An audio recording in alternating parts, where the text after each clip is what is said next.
میرا بیٹا اپنی بیوی کے ساتھ اسٹیج پر بیٹھا تھا۔ جب میں اس کے ساتھ بیٹھ گئی، اچانک اسٹیج پر بیٹھے لوگوں نے اپنے ناک پر رومال رکھ لیے اور اٹھ کر جانے لگے۔ میرے بیٹے نے غصے میں میرا ہاتھ پکڑا اور گالیاں نکالتا ہوا مجھے باہر لے آیا۔ پھر بولا، گھٹیا عورت، تجھے منع کیا تھا کہ یہاں مت آنا، یہاں بڑے امیر لوگ آئے ہیں، تو نے میری ناک کٹوا دی۔ بیٹا مجھے باہر چھوڑ کر اندر چلا گیا۔ مجھے ایک بیماری تھی، میرے جسم سے کچھ دیر کے لیے بدبو آتی اور پھر خود ٹھیک ہو جاتی، اس لیے سب مجھ سے نفرت کرتے۔ میں وہاں بیٹھی رو رہی تھی جب ایک آدمی بھاگتا ہوا آیا اور ایک لفافہ مجھے دے کر بولا، یہ بیٹے اور بہو کی غیر موجودگی میں کھولنا۔ میں نے اسے کھولا تو میرا دل پھٹ گیا، کیونکہ میرے بیٹے کو ذرا بھی شرم نہیں آئی تھی کہ وہ اپنی ماں کو دھکے دیتا ہوا حال کے باہر لے آیا ہے۔ میری آنکھوں سے مسلسل آنسو بہ رہے تھے۔ میں سوچنے لگی کہ کاش اللہ مجھے اولاد نہ دیتا، میں بے اولاد ہی اچھی تھی۔ میرے بیٹے اور بہو نے میرا اس قدر دل دکھایا تھا کہ میرے دل سے ان کے لیے دعائیں نہیں نکلتی تھیں اور بد دعا کرنے کو میرا جی نہیں چاہتا تھا۔ کچھ دن پہلے کی بات ہے جب میرا بیٹا میرے پاس آیا تھا اور بولا، اماں اپنا موبائل مجھے دے۔ میں نے اسے موبائل دیا تو اس نے میرے موبائل سے بینک کی اپلیکیشن اور کچھ اور چیزیں ڈیلیٹ کر کے مجھے واپس موبائل دے دیا۔ اس دن سے مجھے بینک سے آنے والے میسج بند ہو گئے۔ جب میں نے بیٹے سے پوچھا تو اچانک میری بہو نورین چیخ کر بولی، اماں جی وہ فضول کے میسج تھے، اس لیے فرحان نے انہیں بند کر دیا تھا۔ لیکن پھر ایک دن جب میں اپنی لوہے کی الماری صاف کر رہی تھی جہاں میں نے اپنے سارے ضروری کاغذات رکھے ہوئے تھے، وہاں کچھ بھی نہیں تھا۔ میں ایک دم سے پریشان ہو گئی۔ جب میں نے فرحان سے پوچھا تو اس بار بھی فرحان کی بجائے نورین نے جواب دیا، اماں جی آپ کو کیا ہو گیا؟ آپ جب سے بیمار ہوئی ہیں آپ کی یادداشت بھی کمزور ہو گئی ہے۔ پچھلے ہفتے آپ نے خود اپنے ضروری کاغذات والی فائل فرحان کو دی تھی تاکہ وہ اسے بینک کے لاکر میں رکھ آئے۔ اس نے یہ بات اتنی سختی سے کہی کہ مجھے خود پر شک ہونے لگا تھا۔ نورین نے سارے خاندان میں مجھے ایک بیمار ساس مشہور کر رکھا تھا۔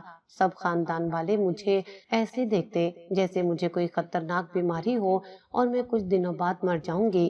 جب میں نے اس بات کی مخالفت کرنا چاہی تو میرا اپنا بیٹا بول اٹھا، ہاں اماں، نورین ٹھیک کہتی ہے، آپ بیمار ہیں اور اب آپ کا دماغ کام نہیں کرتا۔ آپ نورین سے زیادہ بحث مت کیا کریں، خواہ مخواہ میں بات کا پتنگڑ بنا لیتی ہیں۔ جائیں اپنے کمرے میں آرام کریں۔ اس دن جو مجھے ذلت محسوس ہوئی تھی وہ آج اس ڈبے کو دیکھ کر 1000 گنا بڑھ گئی تھی۔ میرے بینک کے گوشوارے جو ہر مہینے ڈاک سے آتے تھے وہ بھی پچھلے 6 مہینے سے آنا بند ہو گئے تھے۔ ایک بار رات کو پانی پینے اٹھی تو دیکھا کہ فرحان میرے فون سے کچھ کر رہا تھا اور جیسے اس نے مجھے دیکھا اس نے جلدی سے اسکرین بند کر دی۔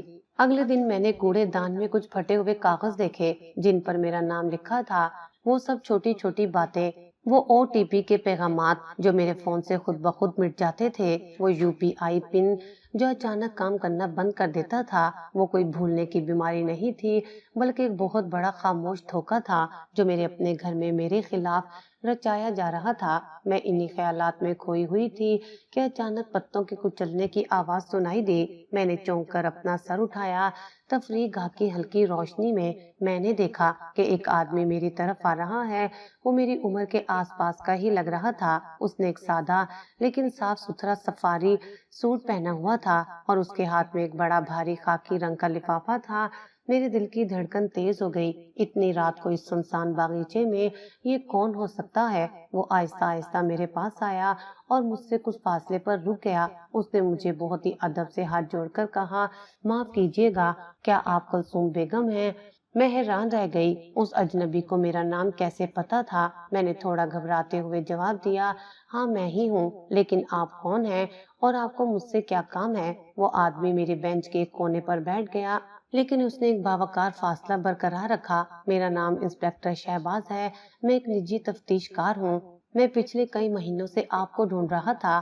آپ کی بہو نورین نے آپ کے سارے رابطے اور پتے اتنی چالاکی سے بدل دیے تھے کہ آپ تک پہنچنا بہت مشکل ہو گیا تھا۔ مجھے لگا جیسے میرے کانوں میں کسی نے پگھلا ہوا سیسا ڈال دیا ہو۔ تفتیش کار، میری بہو، یہ سب کیا ہو رہا ہے؟ میرے ہاتھ کانپنے لگے۔ میں نے وہ ڈبہ کس کر پکڑ لیا تھا۔ آپ کیا کہہ رہے ہیں؟ نورین نے کیا کیا ہے؟ میری آواز مشکل سے میرے گلے سے باہر آ رہی تھی۔ تفتیش کار شہباز نے وہ بھاری خاکی لفافہ میری طرف بڑھایا۔ کلثوم بیگم، یہ لفافہ پکڑیے، اس میں وہ سارا سچ ہے جو پچھلے 8 برسوں سے آپ سے چھپایا گیا ہے۔ آپ کی بہو صرف آپ کو ذلیل نہیں کر رہی بلکہ وہ آپ کو ایک بہت گہرے قانونی اور معاشی جال میں پھنسا چکی ہے۔ میں نے کانپتے ہاتھوں سے وہ لفافہ پکڑا۔ وہ سچ بہت بھاری تھا، جیسے اس میں کئی 100 صفحات کے دستاویز ہوں۔ اس میں کیا ہے؟ میں نے پوچھا۔ شہباز صاحب اپنی جگہ سے کھڑے ہو گئے۔ انہوں نے اپنا چشمہ ٹھیک کیا اور بہت ہی سخت لہجے میں کہا، اس میں آپ کی کھوئی ہوئی پہچان ہے اور آپ کی لوٹی ہوئی جائیداد کے ثبوت ہیں، لیکن میری ایک بات غور سے سنیے، اسے ابھی یہاں مت کھولیے گا۔ جب آپ بالکل تنہا ہوں اور سچائی کا سامنا کرنے کے لیے ذہنی طور پر تیار ہوں تبھی اسے کھولیے گا۔ اور ہاں، سب سے ضروری بات، کل صبح اٹھتے ہی سب سے پہلے اپنے بینک جائیے، اپنا UPI فوری بند کروائیے، اپنے سارے کارڈز منسوخ کروائیے اور اپنے فون کی سم کارڈ بدل دیجیے۔ آپ کے نام پر جو کچھ بھی ہے اسے خالی کیا جا رہا ہے۔ اپنے گھر ابھی مت جائیے گا، کسی محفوظ جگہ پر جائیے اور سارے ثبوت سنبھال کر رکھیے۔ میں سن رہ گئی تھی لیکن میرے منہ سے بس اتنا ہی نکلا، فرحان میرا بیٹا۔ تفتیش کار شہباز کے چہرے پر ایک عجیب سی رحمت آ گئی۔ آپ کا بیٹا بھی اس جال کا حصہ بن چکا ہے کلثوم بیگم، کچھ اپنی ناسمجھی سے اور کچھ اپنی بیوی کے لالچ میں۔ اب وقت آ گیا ہے کہ آپ انہیں بتائیے کہ آپ واقعی کون ہیں۔ رونا بند کیجیے اور لڑنے کی تیاری کیجیے۔ اس سے پہلے کہ میں کچھ اور کہہ پاتی، وہ آدمی پلٹ کر اس اندھیرے میں ایسے غائب ہو گیا جیسے وہ کبھی وہاں تھا ہی نہیں۔ میں اس ٹھنڈی بینچ پر اکیلی رہ گئی۔ ایک ہاتھ میں میرے بیٹے کا دیا ہوا سوکھی روٹیوں کا ڈبہ تھا جو میری ذلت کا نشان تھا، اور دوسرے ہاتھ میں وہی بھاری لفافہ جو میرے آنے والے طوفان کا اشارہ تھا۔ تفریح گاہ کے باہر اب بھی تیز موسیقی کی آواز آ رہی تھی، لیکن اب وہ موسیقی مجھے نہیں چبھ رہی تھی۔ میرے اندر کا ڈر ختم ہو رہا تھا اور اس کی جگہ ایک ٹھنڈی خاموش اور خوفناک ہمت لے رہی تھی۔ مجھے سمجھ آ گیا تھا کہ اب مجھے خاموش نہیں رہنا ہے۔ شادی کے اس خوفناک جشن اور اس ذلت آمیز رات کو پیچھے چھوڑ کر میں رات کے اندھیرے میں ایک رکشہ لے کر جوہر ٹاؤن کے اپنے چھوٹے سے فلیٹ پر لوٹ آئی۔ ہوا ٹھنڈی تھی لیکن میرے اندر ایک عجیب سی آگ جل رہی تھی۔ میرے ہاتھوں میں اب بھی وہ خاکی لفافہ تھا جو تفتیش کار شہباز نے مجھے دیا تھا۔ رکشے کے ہر جھٹکے کے ساتھ میرا دل زور سے دھڑک رہا تھا۔ جیسے ہی میں نے اپنے فلیٹ کا دروازہ کھولا، اندر کی خاموشی مجھے کاٹنے لگی۔ میں نے دروازہ اندر سے کس کر بند کیا، کنڈی لگائی اور سیدھے کھانے کی میز کی طرف گئی۔ میرے ہاتھ اتنے کانپ رہے تھے کہ میں نے پہلے باورچی خانے میں جا کر ایک گلاس ٹھنڈا پانی لیا۔ پانی پیتے وقت گلاس میرے دانتوں سے ٹکرا رہا تھا۔ میں نے گہری سانس لی، اپنی آنکھیں بند کی اور خود کو سکون دینے کی کوشش کی۔ میں نے برسوں ہر درد برداشت کیا تھا، لیکن آج جو ہونے والا تھا وہ میری برداشت سے باہر تھا۔ میں نے میز پر بیٹھ کر اس خاکی لفافے کی سیل توڑی۔ جیسے ہی میں نے دستاویز باہر نکالے، میری پوری دنیا، میرے سارے بھروسے ایک جھٹکے میں تاش کے پتوں کی طرح ڈھیر ہو گئے۔ سب سے اوپر ایک قانونی خط تھا جو شہباز اینڈ ایسوسی ایٹ کی طرف سے تھا۔ میری نظریں اس صفحے پر تیزی سے دوڑنے لگیں۔ اس میں لکھا تھا کہ میری مرحوم نند رابعہ آپا، جن کا کوئی اپنا خاندان نہیں تھا اور جن کی بیماری کے آخری دنوں میں نے دن رات خدمت کی تھی، انہوں نے اپنی وصیت میں اپنی ساری جائیداد میرے نام کر دی تھی۔ ڈیفینٹ فیس کا وہ کروڑوں کا عالیشان بنگلہ جس میں آج میرا بیٹا فرحان اور نورین اپنی امیرانہ زندگی گزار رہے تھے، وہ قانونی طور پر میرا ہے۔ میں ان الفاظ کو بار بار پڑھ رہی تھی۔ رابعہ آپا نے صاف لکھا تھا، کلثوم نے بغیر کسی لالچ کے میری جو خدمت کی ہے اس کے بدلے میں اپنا گھر اور 50 لاکھ کی مقررہ جمع پونجی کلثوم کے نام کر رہی ہوں۔ میرے پاؤں تلے زمین کھسک گئی۔ پچھلے 8 برسوں سے میں اس چھوٹے سے کرائے کے فلیٹ میں پائی پائی کو محتاج ہو کر جی رہی تھی۔ میں 1 روپے کے لیے تڑپتی تھی، بازار سے سستی سبزیاں لاتی تھی اور میرا اپنا بیٹا، میرا اپنا خون میرے ہی پیسوں اور میرے ہی گھر میں عیش کر رہا تھا اور مجھے اپنی شادی میں 2 سوکھی روٹیاں دے کر باہر نکال رہا تھا۔ لیکن سب سے بڑا جھٹکا ابھی باقی تھا۔ لفافے میں وصیت کے بعد کچھ ای میلز اور ڈاک محکمے کے دستاویز کی کاپیاں تھیں۔ یہ نورین کی ای میلز تھیں جو اس نے 8 برس پہلے وکیلوں اور پوسٹ آفس کو لکھی تھیں۔ اس میں نورین نے صاف صاف جھوٹ لکھا تھا کہ کلثوم بیگم کی ذہنی حالت ٹھیک نہیں ہے، انہیں بھولنے کی بیماری ہے، اس لیے ان کی ساری قانونی اور خاندانی ڈاک ہمارے ڈیفینس فیس والے پتے پر بھیج دی جائیں۔ مجھے پڑھتے ہوئے کہہ محسوس ہونے لگا۔ اس نے مجھے ذہنی طور پر بیمار ثابت کرنے کے لیے میری ساری ڈاک، میرے سارے قانونی کاغذات اپنے گھر منگوا لیے تھے۔ اس نے جان بوجھ کر ایک سازش کے تحت مجھے وہم میں ڈالنا شروع کر دیا تھا تاکہ اگر میں کبھی کچھ بھولوں تو پورا خاندان یہی مانے کہ میرا دماغ کمزور ہو گیا ہے۔ اس کے نیچے اختیار نامے کا کاغذ تھا۔ میں نے اسے دیکھا اور میری آنکھوں سے آخر کار آنسو جھلک پڑے۔ اس کاغذ پر میرے دستخط تھے لیکن وہ میں نے نہیں کیے تھے۔ نورین نے میرے جعلی دستخط کر کے اس جائیداد پر قبضہ کر لیا تھا۔ لفافے کے آخری حصے میں میرے بینک اکاؤنٹس کے گوشوارے تھے۔ مجھے سمجھ آ گیا کہ نورین نے فرحان سے میرا فون کیوں لیا تھا۔ اس نے بڑی چالاکی سے میرے فون میں کوئی اطلاقیہ چھپا دیا تھا یا میرے شناختی کارڈ کو استعمال کر کے کوئی متوازی سم نکال لیا تھا جس سے میرے بینک کے سارے او پی ٹی سیدھی اس کے پاس جاتے تھے۔ اس نے میری پرانی مقررہ جمع پونجی توڑ کر اسے فرحان کے مشترکہ اکاؤنٹ میں منتقل کرنے کا عمل بھی شروع کر دیا تھا۔ وہ مجھے سڑک پر لانے کی پوری تیاری کر چکی تھی۔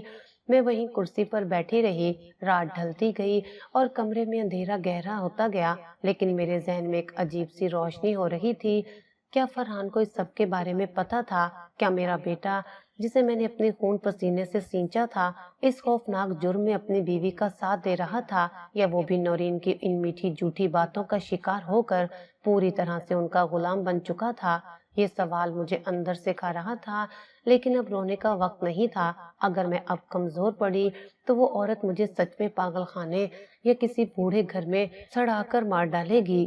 صبح 7 بج رہے تھے۔ میں نے رات بھر ایک پل کے لیے بھی آنکھ نہیں چپکائی تھی۔ میں نے اٹھ کر نہایا، میں نے اللہ کی نماز ادا کی لیکن آج میں نے کچھ نہیں مانگا، بس انصاف کرنے کی طاقت مانگی۔ میں نے ایک پرانی لیکن صاف ستھری سوتی ساڑی پہنی۔ میں نے ان سارے دستاویز کو ایک محفوظ پلاسٹک کے فولڈر میں رکھا اور اسے اپنے بڑے والے تھیلے میں سب سے نیچے چھپا دیا۔ میری چال میں آج کوئی بڑھاپے کی تھکان نہیں تھی بلکہ ایک زخمی شیرنی جیسی پھرتی تھی۔ صبح ٹھیک 10 بجے جب بینک کا شٹر اٹھا تو میں سب سے پہلے اندر جانے والی گاہک تھی۔ میں سیدھے برانچ مینیجر کے کمرے میں گئی۔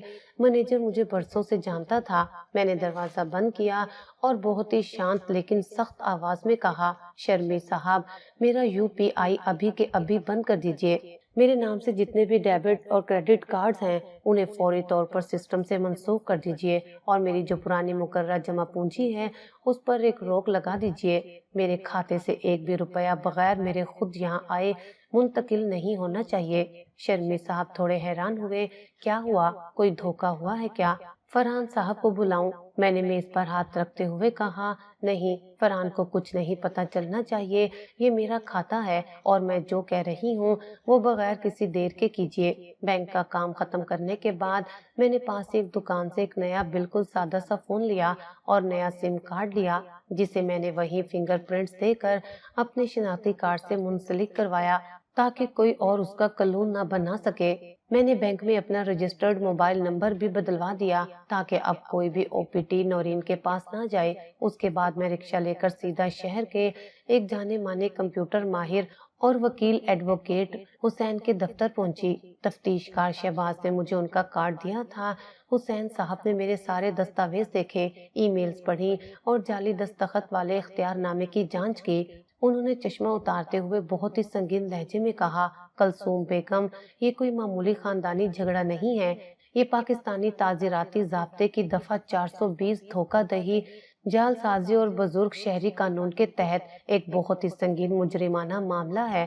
اگر ہم آج پولیس کے پاس جائیں تو آپ کی بہو شام تک جیل کی سلاخوں کے پیچھے ہوگی اور اسے برسوں تک ضمانت نہیں ملے گی، اور اگر آپ کے بیٹے کو بھی اس کے بارے میں پتا تھا تو وہ بھی شریک جرم بنے گا۔ جیل؟ میرا اپنا بیٹا جیل جا سکتا ہے؟ ایک ماں کے لیے اس سے ڈراؤنا کچھ نہیں ہو سکتا۔ میں نے لمبی سانس لی اور حسین صاحب سے کہا، میں ابھی پولیس کے پاس نہیں جانا چاہتی، میں پہلے یہ جاننا چاہتی ہوں کہ میرا بیٹا اس سازش میں شامل ہے یا وہ صرف ایک مہرہ ہے۔ مجھے سارے دستاویز کی محفوظ نقل بنا کر ایک پن ڈرائیو میں بھیج دیجئے۔ حسین صاحب نے حامی بھری اور سب کچھ محفوظ کر دیا۔ میں دفتر سے باہر نکلی تو دوپہر ہو چکی تھی۔ لاہور کی تیز